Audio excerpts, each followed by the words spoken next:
Estamos de volta aqui com a nossa aula 6 sobre capacitores. Lembrando que na aula passada a gente deu uma pincelada em capacitores quando a gente viu o esquema de como se formam os raios. Vamos voltar aqui só para lembrar. Então, aqui nós temos uma nuvem cumulonimbus, parece uma bigorna. Então, a base da nuvem a gente assumiu como sendo uma placa condutora e o solo como sendo outra placa condutora. Então nós tínhamos duas placas paralelas e isso foi o nosso primeiro capacitor. Então o que é um capacitor? Basicamente vão ser duas placas paralelas separadas por uma distância d. No caso da nuvem, a distância a gente tinha falado que acho que era 1 km. Então aqui está a figura de um capacitor.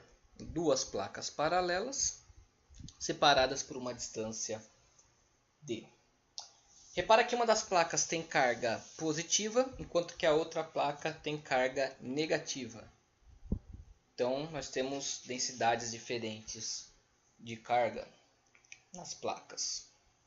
E elas têm logicamente área A. Isso vai ser importante mais para frente, a gente determinar a área das placas que compõem o nosso capacitor. Esse formato de placas é o tipo mais simples, mais básico que existe de capacitor. A função desse dispositivo do capacitor é armazenar energia potencial elétrica. Esses dispositivos eles não precisam ser constituídos dessa maneira, ok? Duas placas retangulares quadradas em paralelo. A gente vai ver que nós temos outras formas geométricas de capacitores. Qualquer condutor com qualquer formato ele pode ser tomado como sendo um capacitor. A gente pode colocar condutores, sei lá, de qualquer formato, colocar eles em paralelo, a gente vai ter um capacitor. Só que lógico, nem sempre formatos aleatórios vão ser como se diz, vão ser bons pra gente, né? É sempre bom a gente trabalhar com simetria, então não vamos inventar moda e querer criar capacitores aí com formatos away.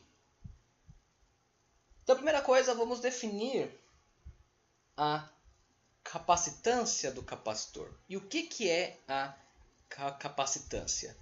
A capacitância a gente pode definir como sendo a capacidade que o capacitor tem em armazenar a energia potencial elétrica. Então a gente define matematicamente essa grandeza que é a capacitância como sendo a carga sobre o nosso potencial. A capacitância C ela depende da forma do capacitor, da forma geométrica do capacitor. E a unidade de medida aqui vai ser o farad, F de farad. Lembra que quando a gente estudou campo elétrico, potencial elétrico, o Adobe Acrobat Reader foi atualizado. Obrigado. Então, quando a gente estudou campo elétrico, essas coisas, ainda bem que foi atualizado. Imagina se fosse coisa de vírus, né? Ia assustar. Aí nós encontramos essa constante ε0.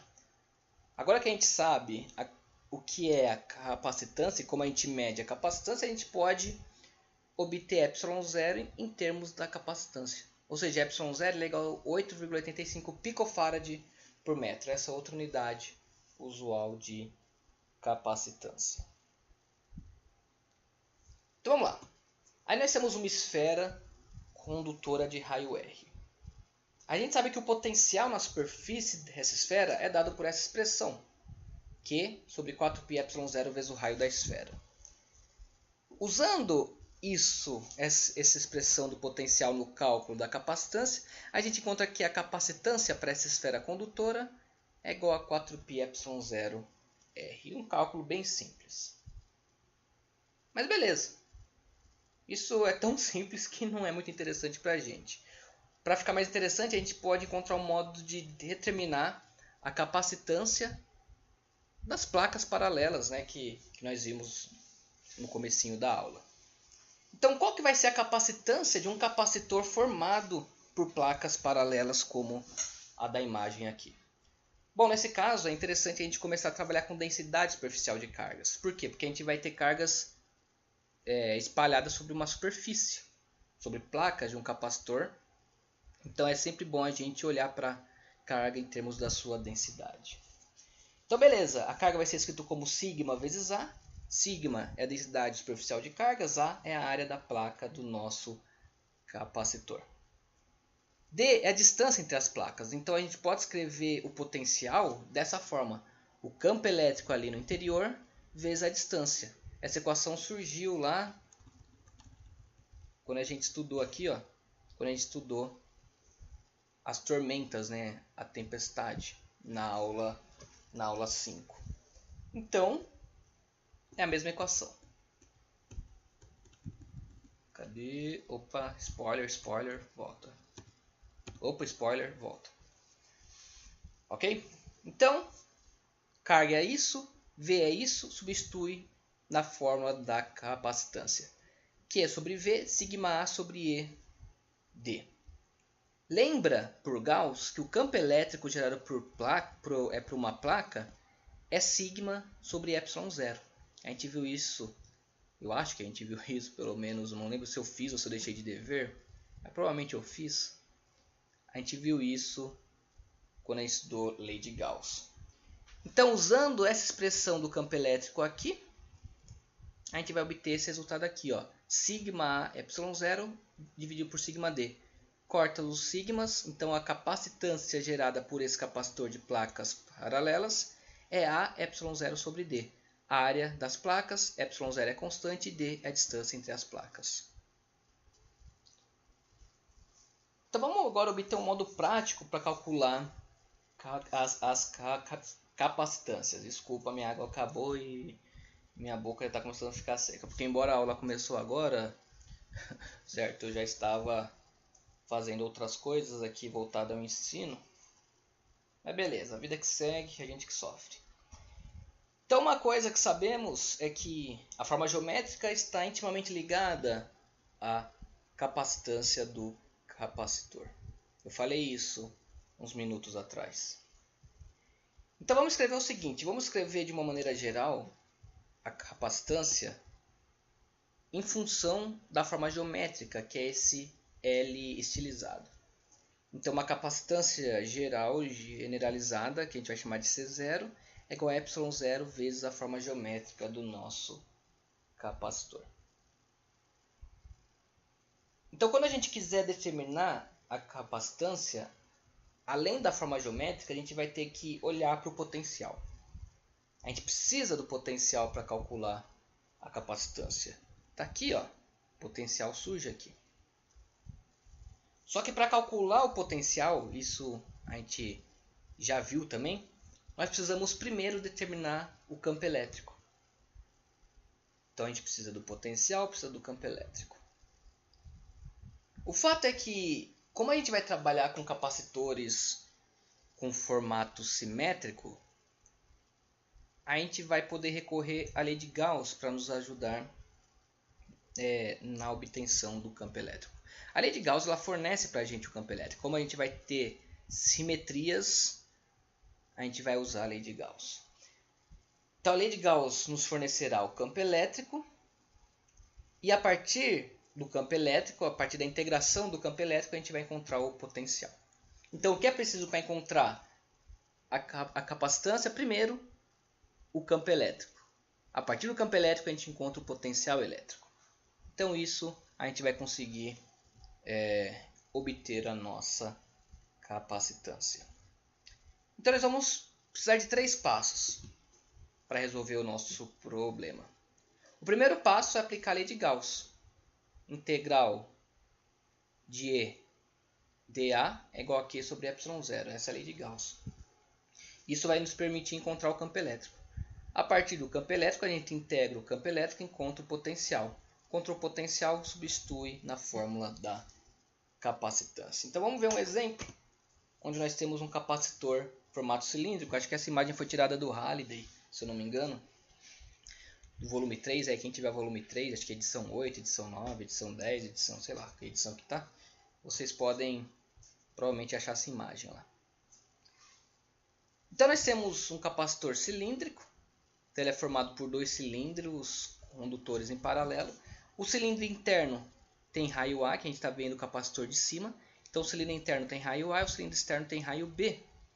E o comprimento dos dois cilindros é L. Tanto do cilindro de raio A, o cilindro interno, quanto o cilindro externo, os dois têm comprimento L. Então vamos abrir aqui nossa lousa digital mais conhecida como PowerPoint. Vamos escolher aqui um tamanho, acho que 24 tá bom. E a gente vai considerar o seguinte, que o comprimento dos cilindros ele é bem maior que o raio do cilindro interno. E ao mesmo tempo, ele é bem maior que o raio externo. Por que a gente vai considerar isso? Porque isso vai eliminar quaisquer efeitos de borda, de campos diferenciados nas bordas, nos contornos do nosso capacitor. Então a gente vai considerar que o comprimento seja bem maior que os diâmetros dos capacitores. Beleza. Como a gente tem que aplicar a lei de Gauss primeiro, vamos desenhar a superfície gaussiana. A gente vai desenhar uma gaussiana. Então uma superfície gaussiana, gaussiana de raio R. Beleza? E essa superfície gaussiana está aqui, ó. Tá meio, acho que clarinho para ver, mas é esse pontilhadinho aqui. Aqui está a nossa superfície gaussiana. Eu desenhei ela numa posição arbitrária aqui no interior do meu capacitor. Por que no interior? Porque eu estou interessado somente no campo aqui dentro. Então eu não vou fazer nada aqui fora, nem aqui dentro do cilindro menor. Então minha superfície gaussiana está entre o cilindro menor e o cilindro maior. Desenhamos a superfície gaussiana, vamos aplicar a lei de Gauss. E eu sei que a lei de Gauss ela vai me fornecer a integral da área. A área do quê? A área da superfície gaussiana. Então repara, a minha superfície gaussiana é um cilindro. Porque aqui a gente está olhando só de cima, né? Mas a superfície gaussiana tem que englobar todo o meu sistema. Então ela começa aqui em cima e desce até aqui embaixo, vem aqui, faz o contorno e sobe. Ou seja, minha superfície gaussiana é uma superfície cilíndrica de raio R e comprimento L, é o mesmo comprimento do cilindro. Então, qual que é a área de um cilindro? Se a gente abrir o cilindro, se a gente cortar o cilindro e abrir ele, a gente vai obter um retângulo. Ou seja, a base vezes a altura. A base de um retângulo nada mais é do que 2π vezes o raio do que seria o cilindro. Né? Então 2π vezes o raio do cilindro vezes o outro lado, que é L, nesse caso. Então qual que é a área da superfície gaussiana? Então, recorrendo a Gauss, a gente vai encontrar que a área é 2πr vezes L igual a carga sobre o ε0, lei de Gauss. Como a gente quer o campo elétrico, a gente isola o campo elétrico. Então vai ficar o quê? Campo elétrico é igual a Q dividido por 2π r L ε0. Pronto.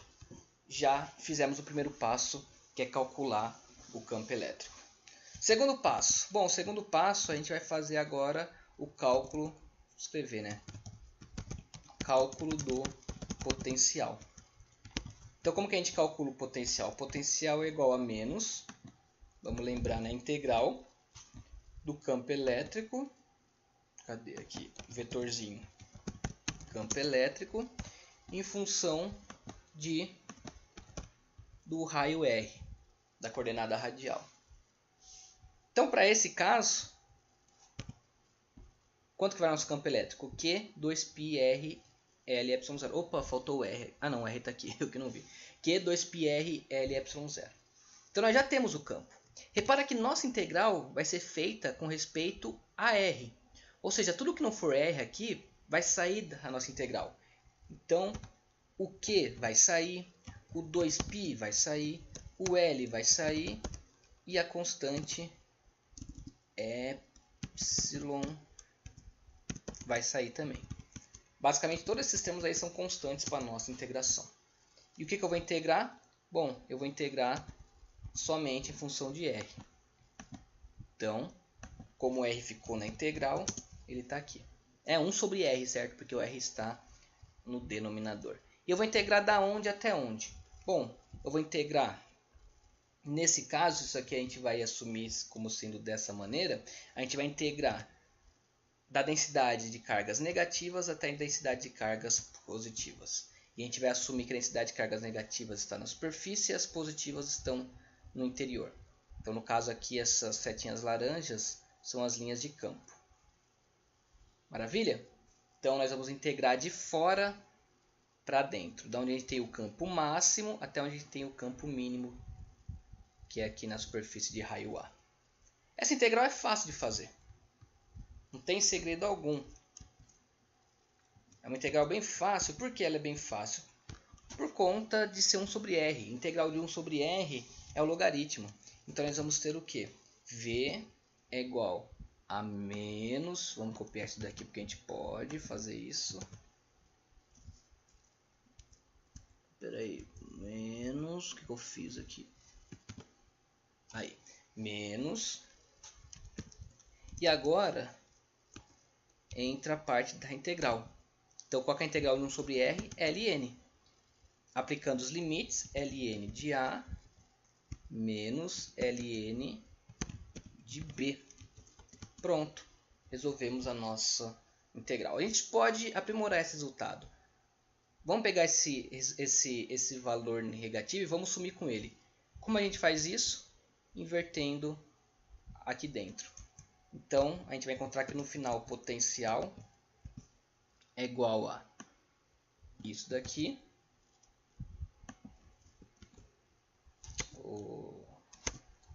Vamos lá que eu coloquei fora. Isso daqui vezes Ln de B menos Ln de A. Como é Ln, eu posso escrever desse jeito. Ln de B dividido por A. Maravilha? Então, encontramos o nosso potencial.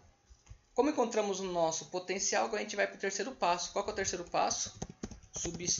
Substituir na equação da capacitância. Então a gente tem o que? Capacitância é igual a carga sobre o nosso potencial.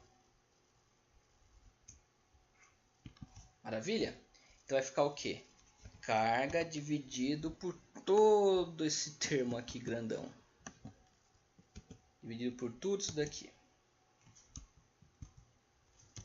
Mas não é um bicho de 7 cabeças resolver isso daqui não. É bem simples. Resolvendo isso, a gente vai encontrar o resultado que a capacitância para esse caso é 2π ε0.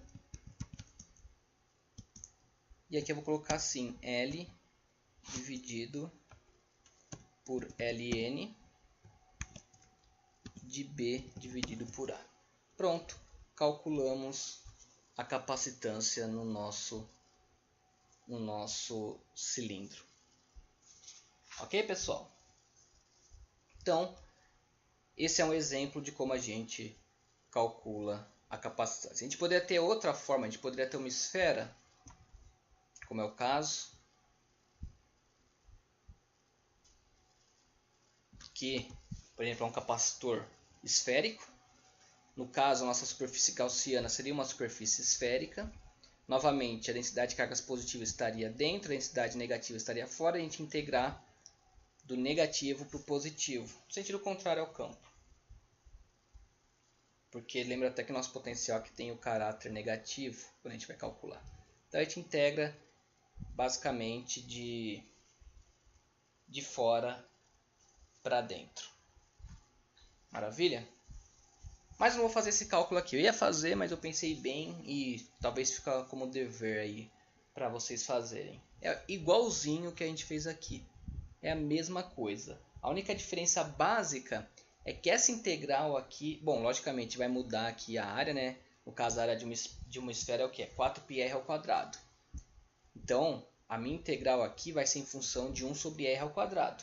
E a integral, ela é diferente, mas também é muito fácil de ser feita. Então, o que vai mudar aqui, ao invés de 2, vai ser 4. Não vai ter esse L. E aqui é 1 sobre r ao quadrado, nossa integração. Mas vamos seguir aí, que eu não quero prolongar muito essa aula. Até porque tem bastante coisa para falar. Bom, se a gente quiser carregar um capacitor, a gente precisa que um agente externo realize trabalho. E esse trabalho ele ficará armazenado no capacitor na forma de energia. Então vamos supor que esse trabalho seja feito sobre uma carga de elemento dq. Aqui, ó. dq', eu chamei de dq'. Então é um elemento de carga. Então eu vou pegar esse dq', esse elemento de carga, e vou deslocar essa carga de uma placa do capacitor para outra placa. Ou seja, eu vou fazer um trabalho sobre a minha carga, sobre o meu elemento de carga. E como eu sei que eu estou indo de um capacitor com uma densidade de cargas para outro, então eu estou variando o potencial. Então, como eu estou analisando o trabalho sobre um elemento de carga, eu vou estar analisando um elemento de trabalho, não trabalho total. Então, nesse caso, dW, que é o elemento infinitesimal de trabalho, é igual a V', que é um potencial generalizado, por um elemento de linha generalizado de dq'. V, a gente sabe que é Q' sobre C, por quê? Porque a capacitância é Q sobre V. Então, trocando V com C, V é igual a Q sobre C. Então, Q' sobre C dq. Se a gente quiser então o trabalho total e não um trabalho infinitésimo, basta a gente integrar o trabalho total. Eu vou integrar Q' sobre C em função de dq'. Como eu estou integrando em função de dq', os meus limites de integração vão ser os casos extremos. O caso zero, que é o caso onde eu não tenho nenhuma carga, e o caso Q, no caso aqui Q maiúsculo, que é a minha carga total que eu estou movimentando. Então, integrando em função de Q, é um cálculo bem simples, a gente encontra que o trabalho é 1 sobre 2C Q ao quadrado. Se a gente escrever a carga em termos da capacitância, Q é igual a C vezes V, que substituir aqui, então a gente encontra que o trabalho é meio de CV ao quadrado. Então vamos olhar para um capacitor de placas paralelas, que estão separados inicialmente a uma distância D. E eu vou mover a placa superior de área A, as duas placas têm a mesma área, e eu vou mover a placa superior por uma distância x. Então minha placa estava aqui, ela veio aqui para cima e variou uma distância x. A questão é, qual o trabalho que eu devo fazer, que eu devo realizar para mover essa placa? Perceba o seguinte, a força que eu aplico ela tem de ser no mínimo igual, só que no sentido oposto, lógico, à força de atração entre as placas.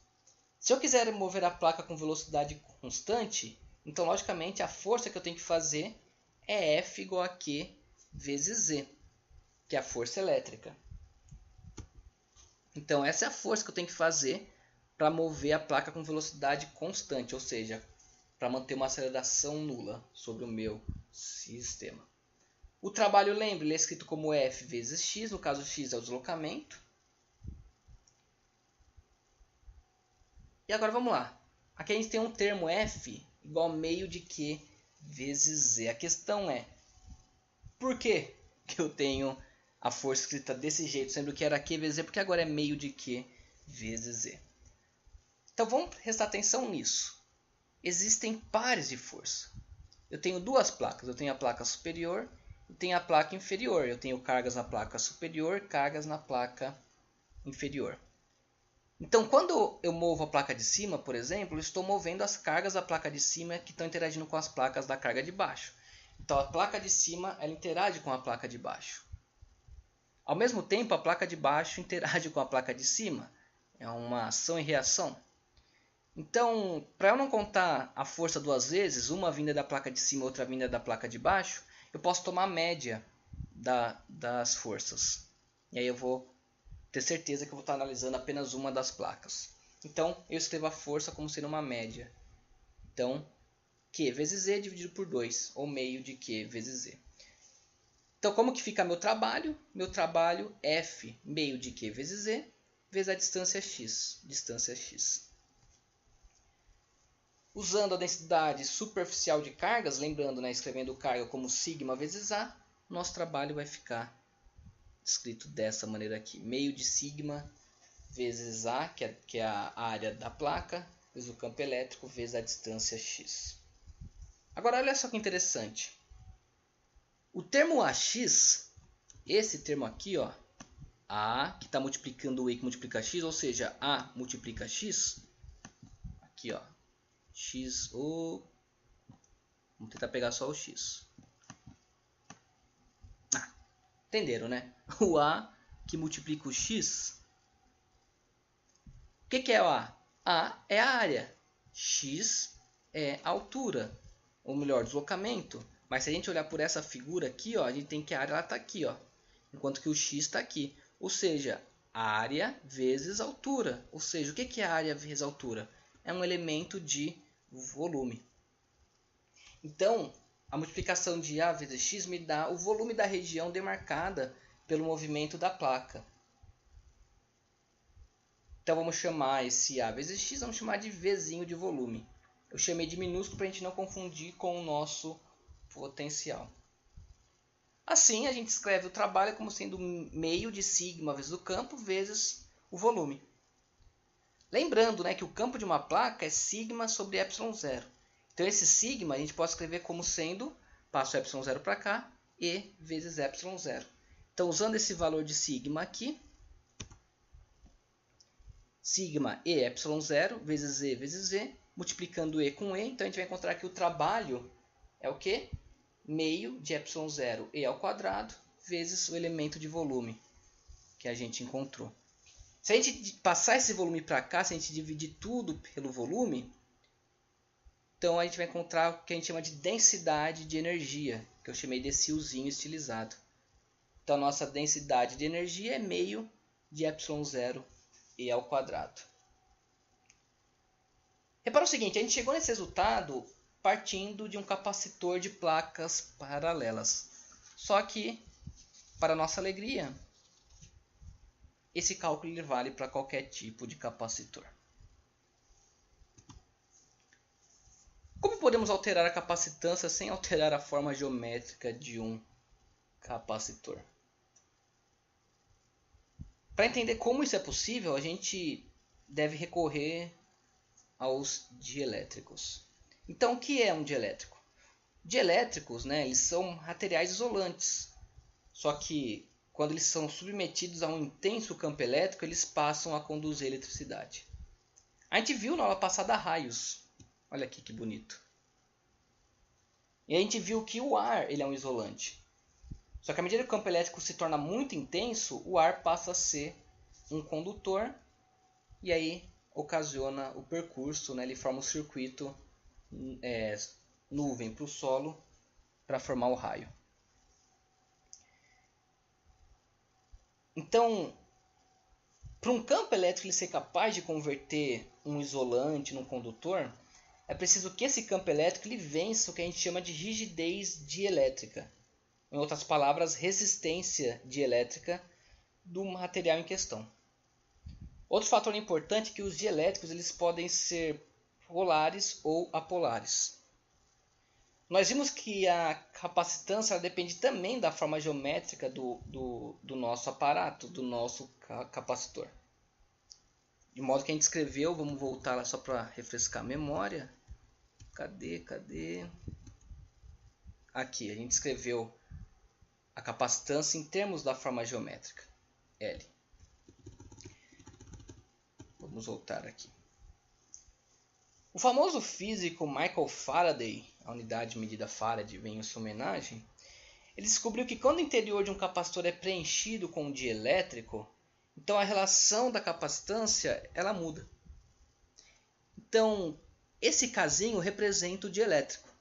Então, quando a gente insere um dielétrico no capacitor, ele vai assumir uma nova capacitância. Ok? Lembra que a gente tinha chamado a capacitância generalizada de C0.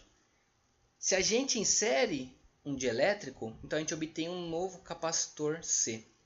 De modo que C é igual a constante dielétrica, que é o nome que a gente dá para esse casinho, vezes a capacitância que a gente tinha anteriormente. A constante dielétrica ela depende do material. Logicamente, aqui nós temos uma tabelinha mostrando aqui a constante dielétrica de alguns materiais. O que acontece? Quando a gente coloca um material dielétrico entre as placas de um capacitor, surgem algumas coisas interessantes. E essas coisas interessantes, elas vão depender se o capacitor ele é mantido sobre uma diferença de potencial constante ou não. E essa parte aqui eu peço que você preste muita atenção.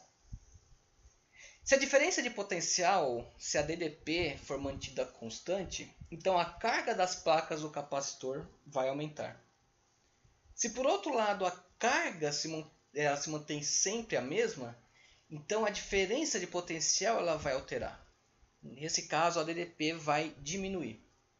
Em ambos casos, nós conseguimos ver que a capacitância ela aumenta. Lembra, né? Capacitância, vou voltar mais um pouquinho. A capacitância é Q, aqui ó, é Q sobre V. Então, se Q aumenta, capacitância aumenta, são diretamente proporcionais. Se V diminui, capacitância aumenta, são inversamente proporcionais.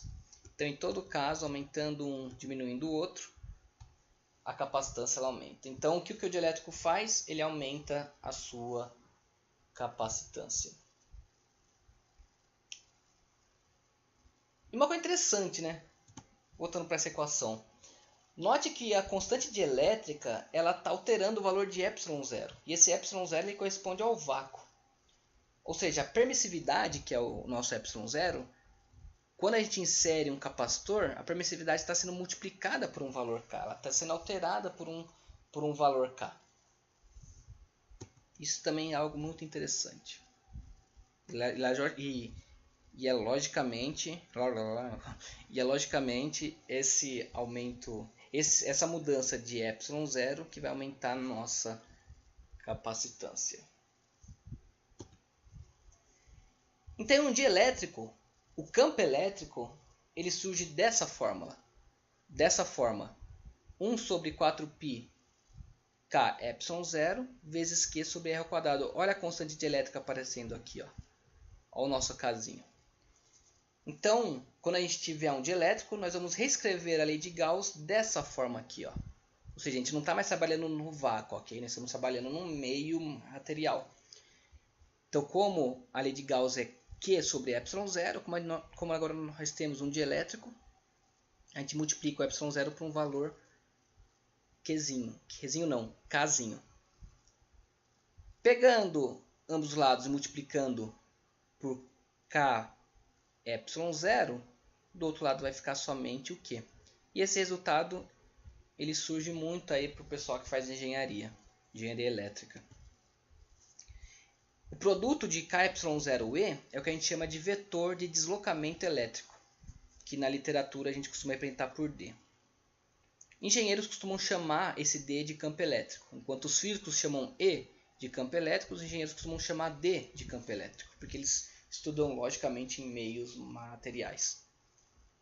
Então, nesse caso, a lei de Gauss assume uma outra forma, que vai ser isso daqui, ó, a integral do vetor de deslocamento do campo elétrico em função da área igual a Q. Isso é o que a gente chama de lei de Gauss para cargas livres. Eu vou fazer uma pausa aqui, vou tomar uma água, mas vocês não vão nem perceber, porque o tempo é relativo. Viu só? Falei? Então, essa é a lei de Gauss para cargas livres. Continuando. Vamos agora fazer um negócio interessante. Vamos começar. Estamos caminhando para a segunda parte do curso, que é o que a gente chama de eletrodinâmica. Então a gente vai começar a analisar mesmo as coisas, cargas elétricas, movimento, no que a gente chama de circuitos elétricos. Então beleza. Vamos começar analisando o circuito elétrico. O que é o circuito elétrico? Essa representação aqui, ó, dessas linhas escuras que representa o caminho por onde a corrente elétrica passa. Então isso daqui é um percurso elétrico, aqui é outro percurso elétrico, ou seja, a corrente elétrica pode passar pelo capacitor C1, capacitor C2, capacitor C3. E a corrente elétrica, passando pelos capacitores, elas vão alimentar o nosso capacitor, elas vão carregar o nosso capacitor. E o modo de carregar o capacitor é ficar jogando carga nele com a mão? Não, né? A gente conecta aos extremos do capacitor uma bateria. está aqui, ó. Essa é a nossa bateria, a nossa pilha. Ela tem polos opostos, né? Então ela tem uma diferença de potencial, ela gera uma diferença de potencial. O polo positivo está ligado a essa extremidade de C1, a essa extremidade de C2 e a essa extremidade de C3. E o polo negativo ligado a essa extremidade de C1, essa extremidade de C2 e essa extremidade de C3. Ou seja, C1, C2 e C3 estão submetidos a uma diferença de potencial. Então a gente vai chamar essa diferença de potencial, como a gente já chamou aqui, de DDP. Cargas positivas vão se acumular em uma placa do capacitor e as cargas negativas vão se acumular na outra placa, como está mostrando aqui, ó. Essa placa submetida ao potencial mais tem carga mais, carga mais, carga mais. As placas inferiores aqui, submetidas ao potencial menos, carga menos, carga menos e carga menos. Então, como nós temos uma diferença de potencial entre as placas, nós temos um campo elétrico se originando dessa diferença de potencial, dessa DDP entre as placas. E o campo elétrico, no caso, ele vai se opor a DDP gerado pela nossa pilha, pela nossa bateria. Então, como existem potenciais opostos, o movimento das cargas no circuito, em algum momento ele vai se cessar. Okay? O movimento de cargas, em algum momento, ele vai ir a zero. Então, vamos lá. Nessa figura nós ligamos aí vários capacitores, no caso 3. Então, o capacitor 1 tem capacitância C1, o 2 tem capacitância C2, o 3 tem capacitância C3. Embora as capacitâncias sejam diferentes, estamos assumindo pelo menos, né, para o caso geral, que elas são diferentes, os 3 capacitores eles estão submetidos à mesma diferença de potencial. Por quê? Bom, porque aquilo lá, repara, olha a imagem, as extremidades estão submetidas à mesma diferença de potencial. O capacitor C1 está ligado diretamente à bateria, o capacitor C2 está ligado diretamente à bateria, o capacitor C3 está ligado diretamente à bateria, ou seja, C1, C2 e C3 estão submetidos à mesma diferença de potencial. Então, essa é a primeira coisa que marca capacitores colocados em paralelo. Eu não falei isso, mas o que significa em paralelo? Quer dizer que a corrente elétrica que vai sair da bateria ela pode percorrer mais de um caminho. No caso, ela pode percorrer, como eu falei, esse caminho por C1, por C2 e por C3. Então, quando a corrente elétrica encontra na sua frente mais de um caminho, a gente fala que o circuito ele é um circuito em paralelo.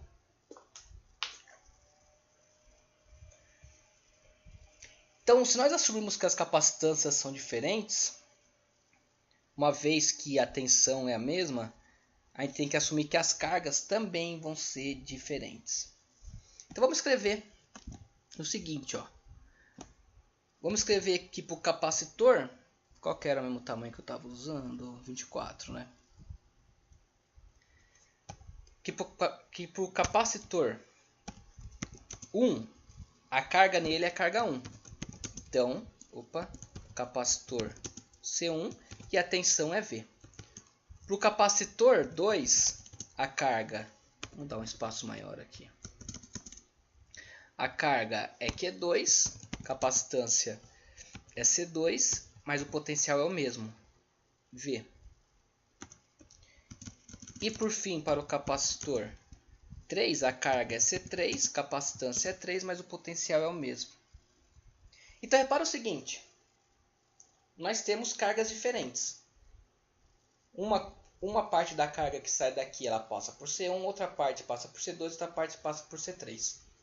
Mas independente disso, as cargas vão atravessar C1 e vão voltar para cá. As cargas vão atravessar C2 e vão voltar para cá, as cargas vão atravessar C3 e vão voltar para cá. Ou em outras palavras, a carga total que sai do capacitor, ela vai ser igual à soma da carga que chega em C1, da carga que chega em C2 e da carga que chega em C3. Ou seja, se eu somar Q1, Q2 e Q3, eu tenho que obter o valor da carga que saiu aqui. Beleza? Então, a gente tem que a carga total é igual ao quê? Q1 mais Q2 mais Q3. Usando os valores de Q1, Q2 e Q3 e tirando o potencial em evidência, a gente vai ter que Q total é igual a C1 mais C2 mais C3. Esse resultado aqui, ó, C1 mais C2 mais C3, a gente está somando as capacitâncias. A gente chama isso, essa soma vai fornecer para a gente uma capacitância equivalente. Então a gente chama essa capacitância de CEQ, de equivalente. Então ela é o que? Ela é C1 mais C2 mais C3. Então se a gente tem, sei lá, 2, 3, 4, 5, 20 capacitores em paralelo, a gente pode substituir todos eles por um único capacitor de capacitância equivalente. E o valor dessa capacitância equivalente vai ser a soma das capacitâncias individuais. Então, nesse caso, nós temos que a carga total desse nosso circuito é igual a capacitância equivalente vezes a diferença de potencial V.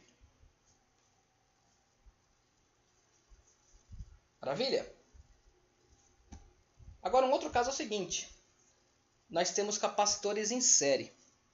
O que acontece o que significa ser em série?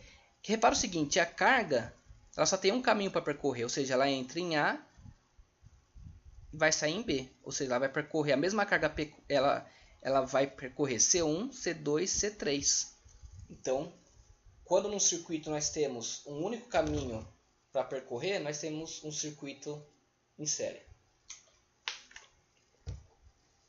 O que difere aqui agora?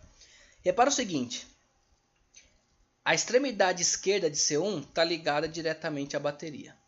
Só que a extremidade direita está ligada a C2. A extremidade esquerda de C2 está ligada a C1 e a extremidade direita está ligada a C3. A extremidade esquerda de C3 está ligada a C2 e a extremidade direita está ligada à bateria. Eu sei que entre os pontos A e B eu tenho uma diferença de potencial. Só que agora, diferente do que a gente tinha nos capacitores em paralelo, que é isso daqui, a gente não tem mais a mesma diferença de potencial para os três capacitores. Porque C1 depende do extremo e depende de C2. C2 depende de C1 e de C3. C3 depende de C2 e de B. Aqui no caso, C1 dependia dele mesmo. Aqui, ó, ele está ligado diretamente à bateria, C2 também, C3 também. Aqui isso não ocorre.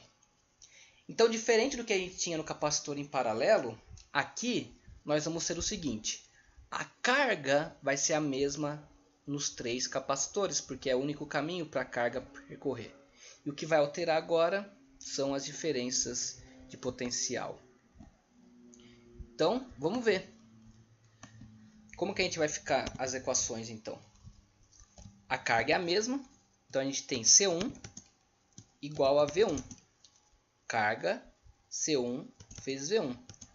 A carga aqui, essa carga aqui é a mesma que passa por C2, que está submetida a um potencial 2. E a mesma carga passa por C3, que está submetida a um potencial V3. Então, nesse caso, esse caso é um pouquinho diferente, a gente pode obter qual que é o valor então da tensão total. Escrevendo a tensão, então a tensão, lembrando, né, ela vai ser Q sobre C.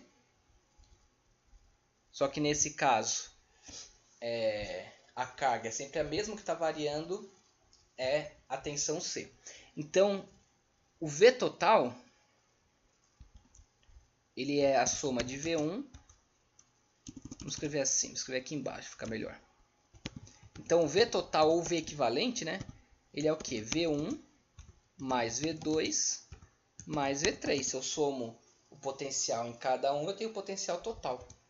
Então, vamos lá. Quanto que vale o potencial em V1? Bom, V1 vale Q dividido por C1.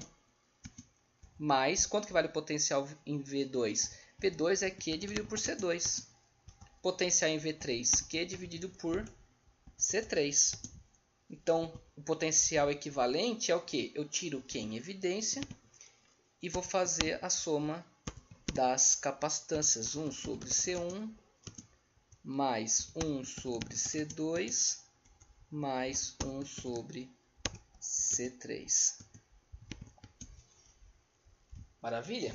Então, nesse caso, repara o seguinte, diferente do que a gente tinha anteriormente, no caso dos capacitores em paralelo, a resistência equivalente ela é calculada dessa... A resistência não, desculpa, a resistência que a gente vai ver na próxima aula. A capacitância equivalente ela é calculada dessa maneira. 1 sobre capacitância equivalente é igual a 1 sobre C1 mais 1 sobre C2 mais 1 sobre C3 para esse caso. Se a gente tivesse 5 capacitores, a gente ia fazer essa soma aí 5 vezes, né? 1 sobre C1 mais 1 sobre C2 mais 1 sobre C3 mais 1 sobre C4 mais 1 sobre C5 e assim vai. Ok? Então essa é a forma como a gente calcula a capacitância equivalente. Então, para terminar, vamos ver um exemplo mais prático. Esse exemplo foi retirado do Halliday. Ele diz o seguinte: na figura temos um capacitor de placas paralelas de área A separadas por uma distância D. A metade esquerda do espaço entre as placas contém material com constante de elétrica K1. A outra metade contém material com constante de elétrica K2. Então, qual que é a capacitância desse capacitor? Então, o capacitor é isso daqui, é uma coisa só. Só que metade do capacitor está preenchido com constante de elétrica K1 e metade do capacitor, a outra metade, com constante de elétrica Q2. Então, repara o seguinte, eu dividi o capacitor no meio. Então, logicamente, ignora a parte da direita, então a parte da esquerda é um capacitor de área A sobre 2, porque a área do capacitor é A, então se eu dividir no meio, a área passa a ser A sobre 2. E o mesmo com a parte da direita, esquece a parte da esquerda, então a parte da direita tem um capacitor também com área A sobre 2. Então vamos lá. Como existem constantes dielétricas diferentes, então cada capacitor ele vai armazenar cargas diferentes. Lembra, né? A constante dielétrica ou dielétrico ele aumenta a capacitância. Então, se eu tenho constantes dielétricas diferentes, um vai ter mais carga do que o outro. Se um tem mais carga do que o outro, então esses sistemas se comportam como capacitores em paralelo. Beleza? Por que em paralelo? Porque as cargas não são iguais. A gente viu aqui anteriormente que em série as cargas são sempre as mesmas, enquanto que em paralelo as cargas são diferentes. Como aqui eu tenho constante de elétrica, um lado vai ter mais carga do que o outro. Então, se um lado tem mais carga do que o outro, é como se eu pegasse esse capacitor, quebrasse ele em dois e colocasse eles em paralelo. Então, essa é a grande dificuldade do problema, você enxergar isso, que os capacitores aí são... Cada metade desse capacitor se comporta como um capacitor em paralelo com a outra metade. Maravilha! Como que a gente calcula a capacitância de capacitores em paralelo? Bom, os capacitores são em paralelos, então a capacitância equivalente... Vamos aumentar essa... Aqui. Então a capacitância equivalente... Vou chamar só de C, ok? Vai. Capacitância equivalente, que é igual a C... é a soma das capacitâncias do lado esquerdo mais a soma das capacitâncias do lado direito. Então vamos lá. C é igual. Quanto que vale C1? Bom, C1 vai ser esse lado aqui. Então como que a gente calcula a capacitância de um capacitor? ε0 vezes A, vezes a constante de elétrica para esse caso, dividido por D. Vamos lembrar dessa formulinha? Cadê ela? Onde ela está? A gente chegou a ver essa fórmula em algum momento. Eu acho que eu já passei.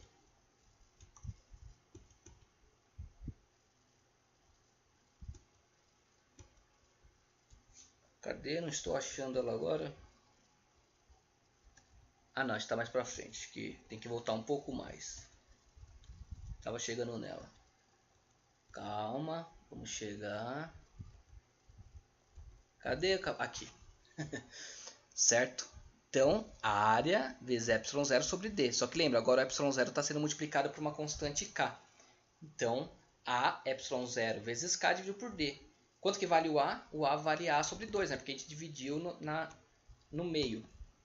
Então, capacitor 1 vai ser, vou escrever assim,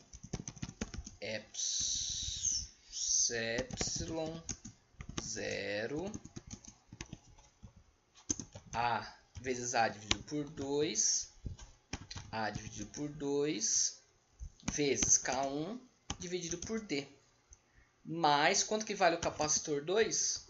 O capacitor 2 vale epsilon 0 vezes A dividido por 2 vezes K2 dividido pelo mesmo D.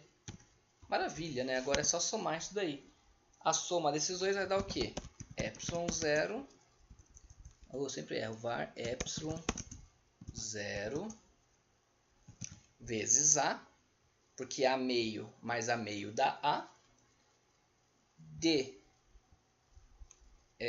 que vai dar 2D, dividido por K1 mais K2. Mas basicamente esse 2 aqui, ele é a evidência de A sobre 2. Né? Porque aqui vai ficar... Não sei se ficou muito clara essa parte, não sei também se eu me perdi um pouco na explicação. Vai ficar o quê? Var epsilon 0 vezes A vezes K1 dividido por 2D mais a mesma coisa, só que aqui é K2, certo? Então esse A sobre 2 pode escrever desse jeito assim. Então isso vai ficar o quê? O resultado de cima. Basta somar K1 mais K2 e tirar o resto em evidência. É uma resposta mais completa, porque essa daqui já é a resposta, né? Mas se quiser ir além, tá aí a resposta mais completa. Maravilha, pessoal? Então, é isso. Na nossa próxima aula, aula 7, né? A gente vai começar, de fato, o estudo da eletrodinâmica. Então, encontro vocês na próxima. Até mais.